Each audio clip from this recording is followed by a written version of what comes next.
Welcome to another episode of the Digital Tribe Virtual Summit. Today we bring a special guest, our friend, mother, a leader in her own space, and all-around nice chick. Joining us all the way from Connecticut is Diane Hochman. How's it going, Diane? It's good. Happy social media season, day, week, whatever we want to call it. I'm excited to be here. Yes, thank you. So Diane is a leader in a space what most feel that is somewhat misunderstood. It's the network marketing space. And she not only has built multiple teams around the globe in her years as a distributor, but she's also a consultant for big brands, and she's an educator. Tell us a little bit about your journey, Diane. Absolutely. I'm actually celebrating my 20th year in a home business this October, so I'm really excited about that. Got started in '99, housewife with 2 little kids, and I needed to make some extra money. Pre-social media, the internet existed, but it's certainly what it was, what it is today. And I got involved in network marketing at the time. And it was incredible. My life changed. I didn't know a lot about anything else. I certainly didn't have a background in marketing, sales, any of that type of stuff. And then in 2005, social media started to burst onto the scene, and we had blogs. 2006, YouTube was born. And I was one of the pioneers in the home business and network marketing space using social media. And since then, I've gone on to speak on many stages and educate a lot of people and help people understand social media and social media communication, both in the home business and network marketing space, as well as in my local community. I've spoken in front of a lot of local businesses. So I have a real heart for what you're doing, Danny. I think that social media has changed the face of business, and a lot of people are still just trying to catch up and understand it. Thank you, Diane. And, the reason why I wanted to have this conversation here with Diane, and I handpicked different leaders in different spaces here for Social Media Day weekend, is because I have a heart for the industry. As a matter of fact, when about 10 years ago, when I was in a different situation here in the United States, and I didn't qualify to get a job, I seeked out to be a distributor in one of these companies, but I only got the attention after saying no so many times to one of these meetings. When I finally went, I was exposed to hope, right? I was exposed to hope, and it was more than the products. It was more than compensation plan. It was, for me, it was like, I can't get away from what I'm doing, which was, labor work, right? I was working with my hands and my body, and I was, sweating and outdoors and, really doing what I needed to do, just married, right? I was just married, and then my situation was limited. And so I have a heart for the network marketing industry, because it was where I learned so much. I was exposed to leadership, and I was exposed to a team of people who was just so driven. And although I'm no longer an active distributor, I had forged relationships, with a lot of cool people along the way. So I wanted to mention that because I did so many things wrong on social media, right? I was the guy spamming, the internet. I was the guy making fun of my friends who had jobs. Right? I was an obnoxious, guy, overexcited. What are some of the things, Diane, that you're seeing that is the reason why network marketing is misunderstood?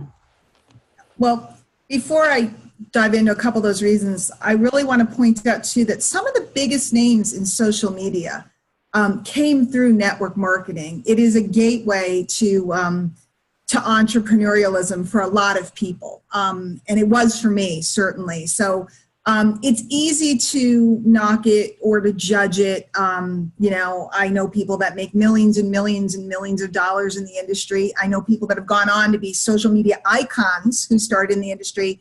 And I also see an awful lot of people doing a lot of really annoying stuff. So let's dissect that a little bit.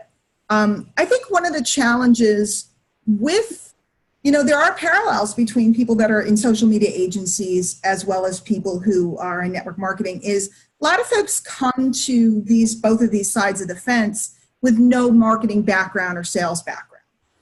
And it's a way to work. Yeah, me too. Me too. So it's a way to start, to begin. And there's lots of people that have bought education on how to run an agency that had no background, and they've done similar things. I think it's really just a result of lack of education and trying to make sales before education. We wouldn't, nobody would send you to medical school and say, hey, can you do surgery, but you're only a freshman? We wouldn't do that in other fields. Hey, we'd like you to try this case in court, but you're not a lawyer yet. You're only like a sophomore in college. We wouldn't do that. But in these particular fields that run parallel, we tend to throw people into the mix where they're out trying to get clients or out trying to make sales or build a team without really having had a lot of education yet. And that's when people do what they have to do. In your case, an immigrant coming to the country and looking for a way. In my case, a mom who wanted to be home with her kids, who didn't want to go back to work, looking for a way. And as much as we can poke fun, there's something beautiful about that. I mean, look at both of us and look at where we've come and look at what we've accomplished. And yeah, we were goofy in the beginning, but here we are standing and educating people and spreading the good news of social media around the world. So I don't know, I think there's something kind of beautiful about it. Yes, and there's also a misconception, I guess, from overexcited distributors who didn't take the time to really analyze, the market trends and the tools and such, and maybe some leaders in the industry as well, kind of guiding distributors not to market on social media or not to brand themselves. One thing that I learned, or one of the many things that I've learned along the road, and that was that companies come and go, products come and go. You must brand yourself. Can you hear a little bit about that? For the past 6 years, I've been exposed to attraction marketing, and it totally flipped the coin, in my opinion. Yeah. And that's true, by the way, and I keep translating back to agency and social media because I know we have a wide audience watching the summit. It's the same with clients. Clients come and go. You might be working with plumbers and chiropractors this week, and next week you're working with landscapers and this, and then maybe you hit it big and you get a contract with a bigger corporation. But if your agency doesn't have a name, then you're always going to be challenged because people won't be seeking you out. So it's the same in attraction marketing, network marketing, in that we've seen the marketplace is volatile. Back in the day, in the origins of network marketing, there were only a couple companies. When I started, I didn't even know I was in network marketing. I didn't even know that there were other companies out there. I just knew I was selling some products. Today, we see volatility. We see companies changing. We see marketplaces changing. We see laws and regulations changing, which we've also seen in media on the internet. You used to be able to send email all day. Now there's CAN spam laws and there's different laws. So if we don't create our own space in the marketplace so that we're known, we're always going to be at the mercy of whether it's a company, a product, or clients. We have to build our brand. We have to make it known about who we are and what we do to those that might be the people to use our services. Thanks, Diane. And I've read recently some of your content, and you dissected or you shared how there's a difference between marketing trends and marketing fads. Could you share a little bit about that? Because a lot of people get distracted with fads and they don't pay attention to and things that are long-lasting in marketing. Mm-hmm. I'm trying to think of a good example. And I'm going to use cryptocurrency because it was like everywhere and it's coming back again. Cryptocurrency and Bitcoin is a trend, right? The blockchain is a trend. Blockchain's being used in all types of data. It's going to affect all of us if it hasn't affected all of us already. We don't even realize it. Different little programs that are trying to show you the secret tricks to making millions in Bitcoin, those were a fad. They came, they went, a lot of people didn't do well. Cryptocurrency, although it was volatile because it is a currency, right? You've seen currencies of countries become volatile, right? Especially, we talk about South America, Central America.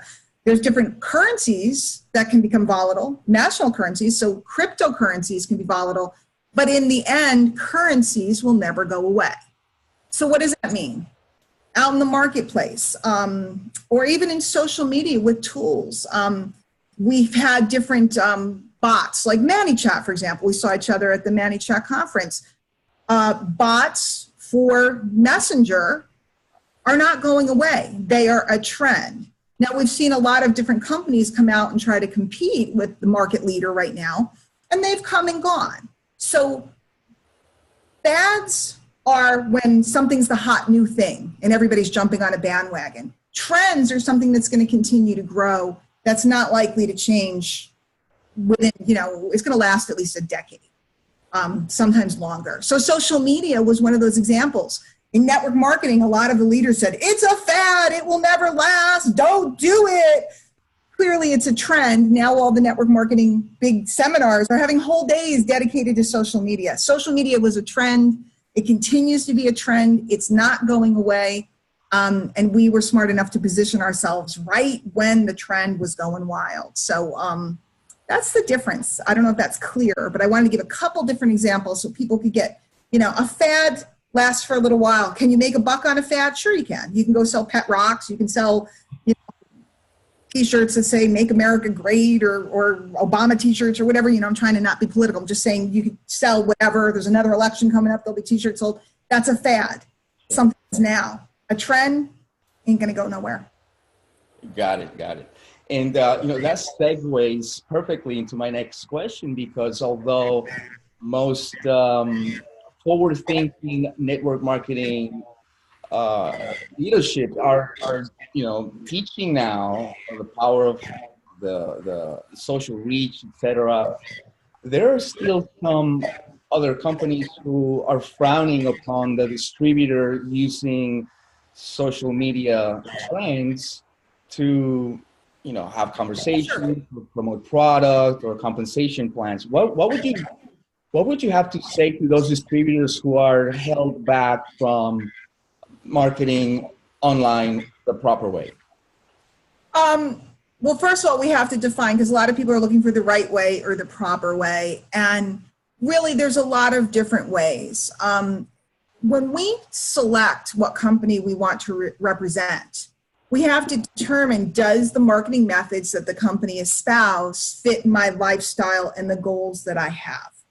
Company can do whatever they want. A company can do whatever I want. It's their company. Walmart can sell at a discount. Nordstrom's can sell very high end with more service. That's the corporate culture. So a company can decide that they want to focus on home parties or they want to focus on a traditional way, and that's up to them. We as business people need to empower ourselves to determine what marketing methods fit our lifestyle.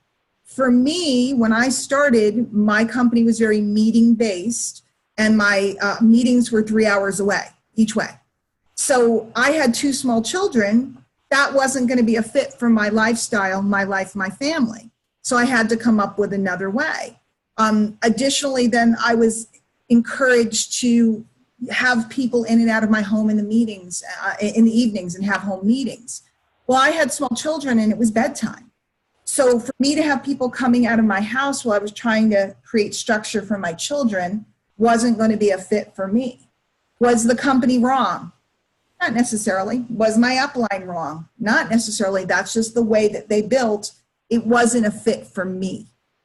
That's really why I ended up in all of this, because then I started with email marketing before social media was born, was because I needed ways to gain leverage to work around my children. So who's right, who's wrong? Nobody. We as business owners have to determine what's the best methodology for us. I found I was good with words, focused in a lot on copywriting and email. Another marketer may come and they find that they're really good with Facebook ads or bots, building bots that are very effective. Am I right? Is email right, or are bots wrong? Neither. It just matters on the nature of the person's business and making good choices and educating ourselves about what is going to be the best thing for us. I don't know if that makes sense, but. Yes, totally. And in my early years, and in my involvement in the industry, I was a member of one company, really one company, and that company got acquired by a different company. But in reality, I was just I ventured only into one company. I didn't jump around from company to company, although I did look at the different opportunities. And some of them, the product didn't really align with my lifestyle. Maybe other ones, the compensation plan were maybe too good to be true, right? But I really aligned with once I saw what I saw, and I became acquainted with the dynamics and the mechanics. I went out and I seeked out one of the top guys to recruit me, because I saw a lot of people presenting, and I'm a New Yorker by heart, right? I grew up in New York, so and now I'm in Florida, so there's some leaders here who didn't align with my values and stuff, or my speed, right? So I went out and I called the top guy in California, and to this day he's still rocking and rolling. And so I see totally what you're saying. Not only picking, the right company, but then inside of that company, seeking out who you want to be mentored by, right? And that's true in social media too.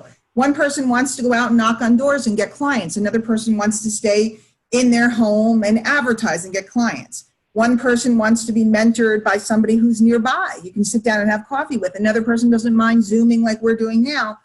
Long distance, and this is the biggest message I would give to everybody. I mean, this is after 20 years of doing this in all different facets. Empower yourself. Take control of your business. It doesn't belong to anybody but you. Who you choose to serve, what market you choose to serve is up to you. What products you decide or services you decide to sell is up to you. Nobody but you is going to make this business work for you. Whether you're a network marketer, whether you're an agency, you could be working with me and I can't make it happen for you. You could be working with Danny. He can't make your business successful. He can just give you his best advice and his expertise. You have to carry through. Everybody has to decide for themselves. And I think that's going back to your first question. Why does so much goofy stuff go on sometimes? It's because network marketing tends to market to people that it's easy. We're going to take your hand and walk you through step by step. And we have the simple duplicatable system. So everybody walks in a mentality of everything's going to be done for me. And you and I both know that in business, that's just not true. And I've been one of the people on my soapbox for years telling people, take responsibility for yourself. Nobody's right. Nobody's wrong. Just make a decision, follow your path. Thanks, Diane. And, it brings me back to when I first signed up, right? I first signed up and I was so excited. But then I made a mistake, and maybe a lot of our viewers are going through the same thing. They see a system, right? For the most part, these companies have a system to follow, right? And sometimes, or at least myself, I thought I had a better idea. I thought that I was going to skip some of the steps, right? I thought that I was going to buy the most expensive ad on a page show locally, and that my phone was going to ring off the hook because I have the new hot weight loss program, right? I found that to be a great fail. I was on a contract for 12 months for this one ad, right? I was in debt before I even started. Sounds about what most people do. So about systems and tools, what would you have to say to those stubborn distributors who say, I have a better idea, I'm not going to follow the plan? It will work. It's really that simple. It's called reinventing the wheel. There are certain things that always work. Network marketing before social media was a business of influencers. Before we had the term influencers and cute girls on Instagram putting on lipstick and selling it, that's what network marketing always has been. It's been a business of influence. So when we decide that we don't want to learn the steps to become influential or to influence people, when we decide that we know better, we often land, broke. On the flip side, I will say that I was one of the people that created another way. And so I will defend that. But what I did was I took the classical concepts and applied leverage to them, the leverage of the internet. I didn't try to change the wheel, right? I didn't try to reinvent it. I took the wheel and put it on turbo. I don't know if that makes sense. And that's what we can do today, because of the power of the internet and social media allows us to go faster than ever. It's a double-edged sword, which we could talk about another time, because being able to go faster means it's more dangerous, right? If you drive a car faster, there's a little bit more danger. It's thrilling, and you can wipe out pretty damn good. If you're driving 200 miles an hour, you can wipe out pretty good. So, all of these things, reinventing the wheel and not taking guidance is a mistake, but also sitting in something that doesn't fit your personality and who you are could be a mistake. And what I always say is spend 90 days to 6 months learning the classical way. Plug in with a pro, somebody who's been doing it for a long time, has made good money. Follow what they teach you to a T.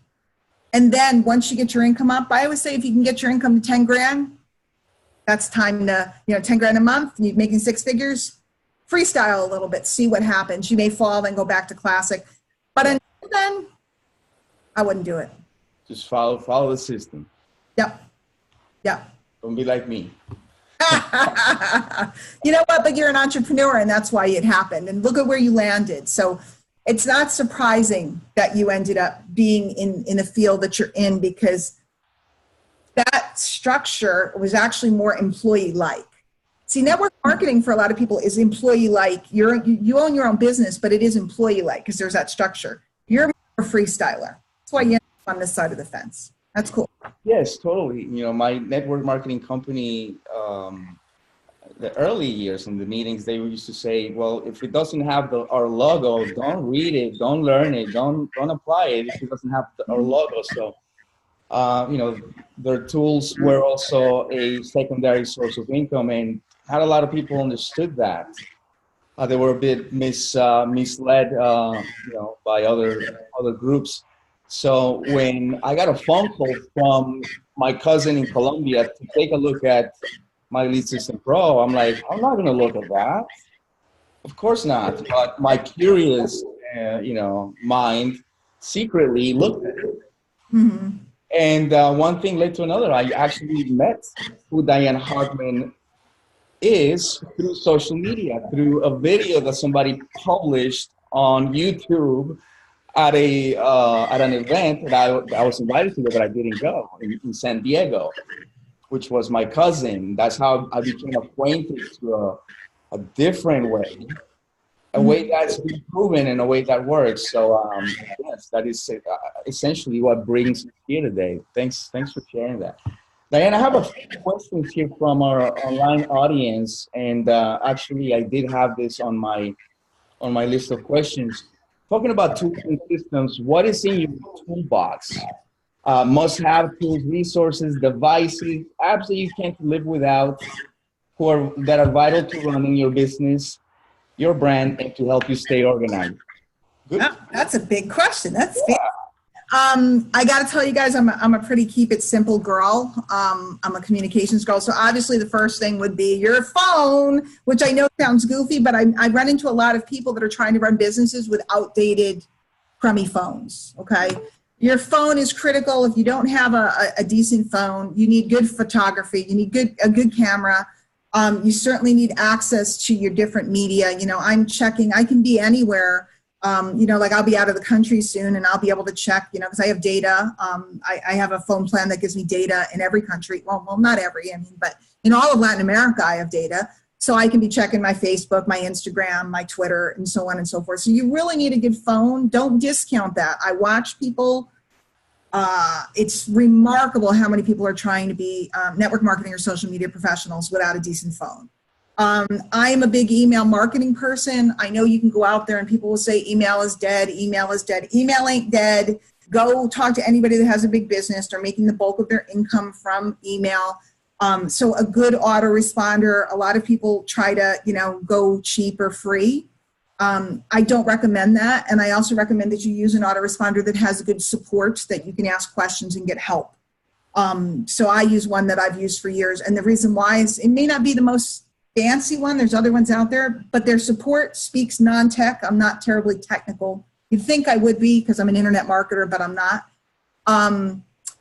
Obviously, all the social stuff, I'm on all the platforms, multi-channel marketing, I'm utilizing all the platforms.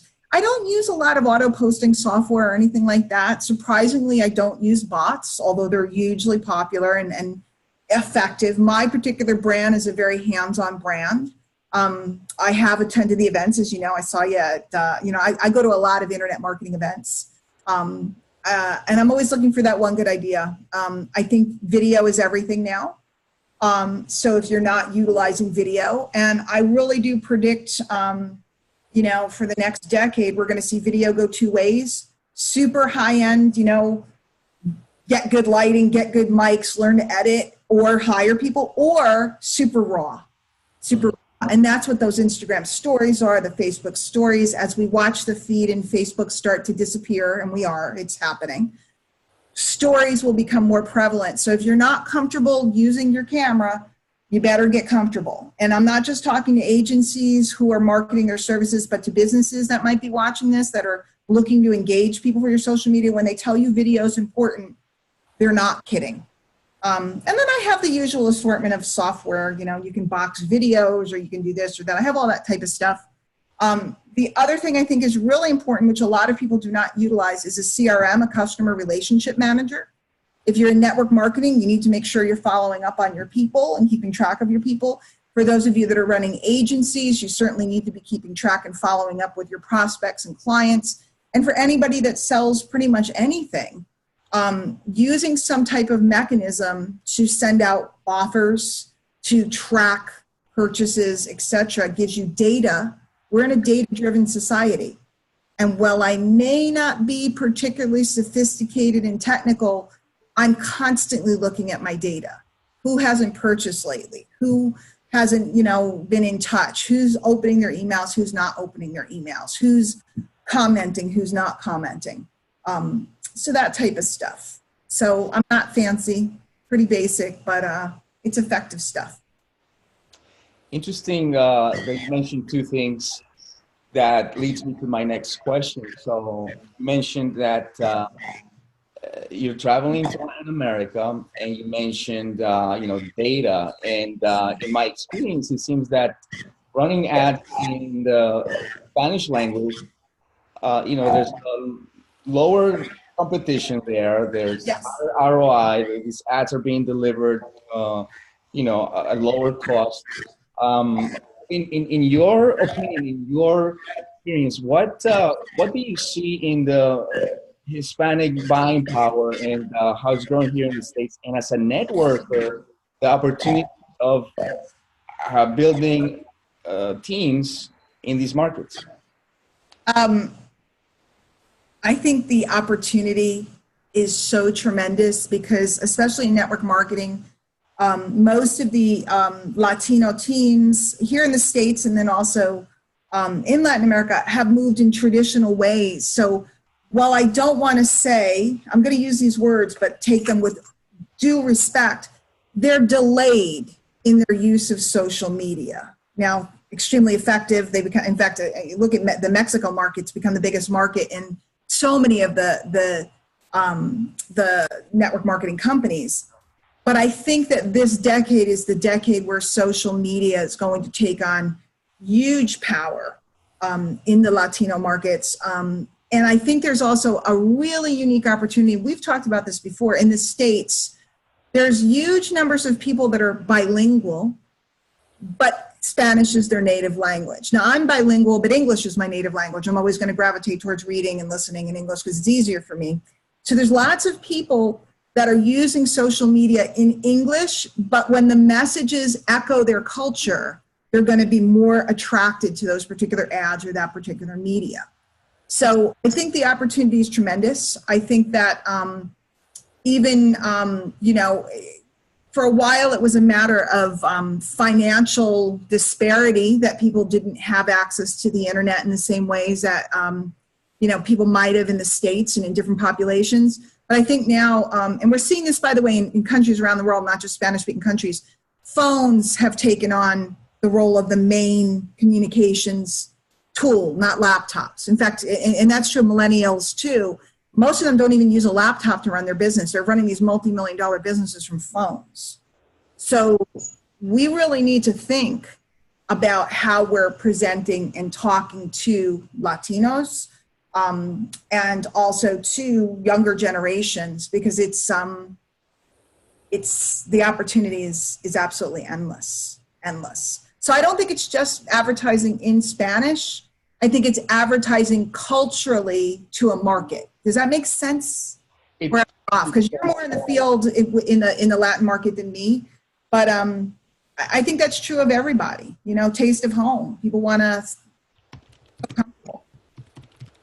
It's so interesting you mentioned that, because I recently was interviewed in a podcast, and I made that example. For instance, right now there's a soccer tournament going on, and it's called Copa America, right? So, while a lot of the Latino immigrants here in the States share a story of leaving their country, coming here for a better life, and we all can relate to that, around this time of the year, right, where Copa America is happening, we're rivals, right? Argentina versus Brazil,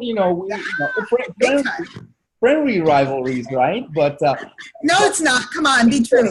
Be true. There ain't nothing. There ain't nothing friendly about these rivalries. I worked translating for many years, and when this stuff went on,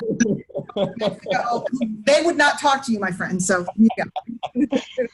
Well, I wanted to say that in the best sense of the word, right? But yes, that exists. I'm from Colombia, and right now, right, we're about to probably encounter, either Brazil or Argentina in the next round. So, we're talking trash among our, Latino friends and Brazilian friends. So there have been, that's a perfect example, because there have been brands who have been able to capture that passion and that rivalry, but they have nothing to do with soccer. They have nothing to do with sports, but they subliminally and intentionally have been able to capture the current state of our, of the sports and the passion that's going on around that right now. So totally makes sense. I think it's interesting too. I mean, over the years, like my family, I don't even know how long ago my family came to the States. I have no idea. It's like generations and generations and generations. So I'm sure that my whatever generations back grandparents had allegiance to their country of origin, even though they were here. And I think that we forget that when people have come more recently, they love their home. They're here. They're making a life here. They're bringing up their children here. They love their home. So when you get into marketing, you really have to think about, and this is always marketing true of anything. If you're marketing to women, what do women love? What are women into? And not all women are the same. If you're marketing to millennials, people tend to want to lump everybody. So there's so many different ways of looking at marketing to, like the group that I'm working with in 2 weeks. We're going to have people from Costa Rica, from Colombia, from Panama, and they all come together for a regional event. But of course, their cultures are all different. So we can't forget that and lump everybody together. We can't, this is a whole nother interview another day to just talk about target marketing and understanding populations, which has nothing to do with Latin America. And has nothing to do with network marketing. It has to do with understanding humans. And understanding humans is the name of the game, whether you're a social media agency, whether you're a network marketer, whether you're Coca-Cola, big ad agencies, etc. It's understanding what drives a human. What do they love? What are they passionate about? Oh yeah, and soccer is one of the things Yes, we are a little bit passionate about. Yes. a little bit, just a little bit. So, Diane, in closing, and this is another question that's coming in online. What is your superpower? What do you think has made you success and an influential person in our space? Exactly what we were just talking about. I've spent more time working on understanding people than I have about understanding technology or tools. Mm. I think a lot of people neglect really, really, really understanding their marketplace. If you understand a marketplace, you can speak to them, you can write to them, you can video to them, you can tap right into the heart and soul of the marketplace and attract the sales. So I've always put people first and studied people first before trends and fads. Social media has changed dramatically over the last 15 years. I was there to watch it from the beginning. I can show you audio of me screaming, telling everybody how big this was going to be back in the day. It's changed, but technology will always change. Humans never do. And what motivates and drives people will be here for forever. That's golden. That is golden. Just wanted to say thank you so much for carving out the time to join us on this virtual summit, Diane. Several years ago, you and I met, and I was trying to get your attention at this party, and you were surrounded by your entourage. And I'm a newcomer there at this party, and I dress the part. I'm wearing my new shoes I brought from Colombia. And I'm, very, very carefully, I took a picture of you from a distance. And right at that second, you caught me. Like you turned around and you said hello. And I got that shot on my phone. And that was the day that, as I was trying to get your attention, somehow I did through intention, right? And my shoes, I guess, right? It worked. Remember you and Jenny sat for quite a while talking. We had the nicest conversation. And those shoes, they're shoes, I don't know if I'm not allowed to say bad words, but those are nice shoes. Well, maybe I'll put them inside a glass box one of these days. There you go. The rest of your career. Yes, absolutely. So thank you so much, Diane, for joining us. Diane is not only a speaker, an influencer, she's also a practitioner, in her craft. And, she has carved the time to join us here today because she's believed, in the power of social media. I believe in the power of network marketing. I'm an advocate for the industry, guys. How do people get in touch with Diane Hochman? My site is dianehochman.com. It's HOCHMAN. And my email is just diane@dianehochman.com. And guess what? On any social media platform, you can find me at whatever.com/Diane Hochman. So Facebook, YouTube, Twitter, you can find me all over the place. So definitely reach out. Let me know that you met me on the summit. Would love to meet you. And, I'm just really excited to be part of your summit and what you're doing, and your honored that you had me, and really excited to be talking about network marketing and letting people know, hey, don't be so hard on people that are just coming down the road. They're just learning. Maybe if you're more experienced, why don't you take them under your arm and just give them a little advice instead of shaking your head at them, because I can show you some of our own top people in this game. That's where they came from. And some of the biggest leaders of tomorrow will come from network marketing too, I promise you. That's right. Thanks, Diane. Thanks for everything you do. And thank you guys for joining us. Again, if you haven't signed up for the rest of the sessions, be sure to go to go.digitaltribesummit.com. And this video will probably be on a replay as long as Diane allows us to have it. So thank you so much, Diane. And I'll see you online on the next video.